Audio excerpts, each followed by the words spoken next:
But do you know how much information is hidden in this topic? This tiny or a small word plays a huge role in our day-to-day life. Let's start with what is confidence. The feeling or belief that one can have faith on someone or something is called confidence. Well, I always had a question in my mind that how do we know we are confident or not? Few points I noticed in confident people, especially my father, who inspired me to take this topic are: confident people are never afraid to talk to anyone. They never think about what others think about them. They focus on their strengths and they're never afraid to do something. Now let us know the importance of confidence. Confidence is believing in yourself, feeling comfortable in your true self, knowing you have worth. If you're confident, people believe you. Confidence is attractive. It brings success. It helps you connect with others easier and generally you feel happier. Do you remember the first time when someone told you to be confident? Well, I do. First time when I was told to be confident was when I was scared to talk to people. People like my friends, my teachers, and mainly shopkeepers when I had to buy something from them. This was my problem, and this was the first time when my father told me to be confident.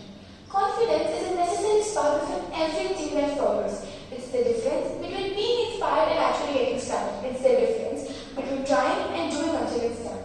It's the only thing which keeps you going even when you fail. We all are aware of the positive side of the confidence, which are: it helps you get rid of your fear, it helps you improving yourself. Only those who can risk going too far can get to know how far one can go. Speaking confidently shows how you do your work with perfection. If you speak confidently, people start gaining trust on you. Till now, we were just talking about the positive side of the confidence. But just like a coin, even confidence has two faces. Yes, sometimes it can prove to be very dangerous. Let's see how. Confidence can make you overconfident.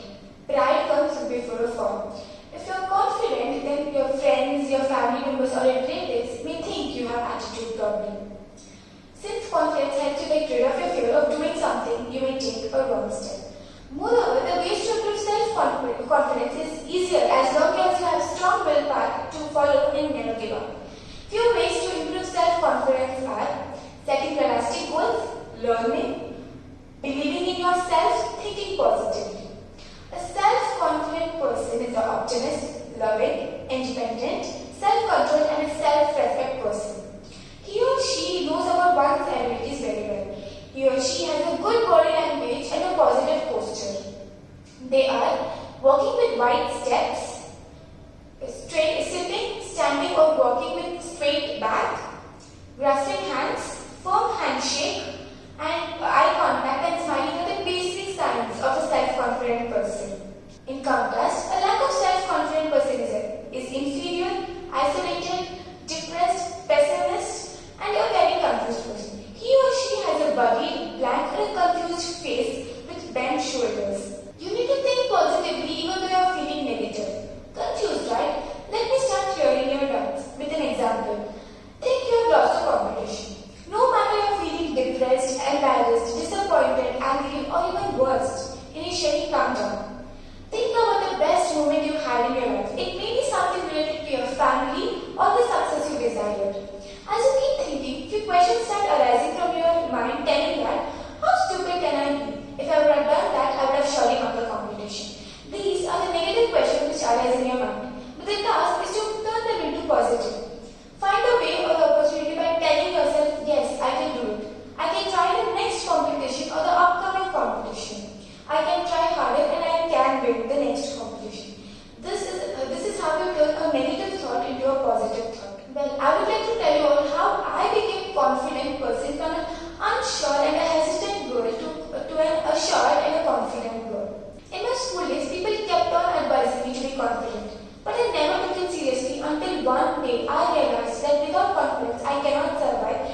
reflection of you, but the reflection of themselves.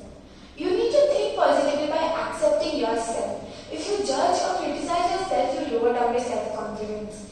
Secondly, you need to think positively about the predicted outcomes. A lack of self-confident person always predicts a negative outcome, even though the reality is not so bad. You need to think I can from I cannot. Last thing, you need to set realistic goals. Second, the realistic goals which you set should neither be too low nor too high. Like, I need to be the best. I need to be perfect. I should not make a mistake. Everyone should like me. These are few realistic goals which we set, but which are not correct. If you set these kind of realistic goals which cannot be achieved, then you lower down your self-confidence because these kind of realistic goals are never achievable. Realistic goals should be set according to your focus, your strength, your target or your decision. Last but not the least, another way to improve self-confidence is by learning.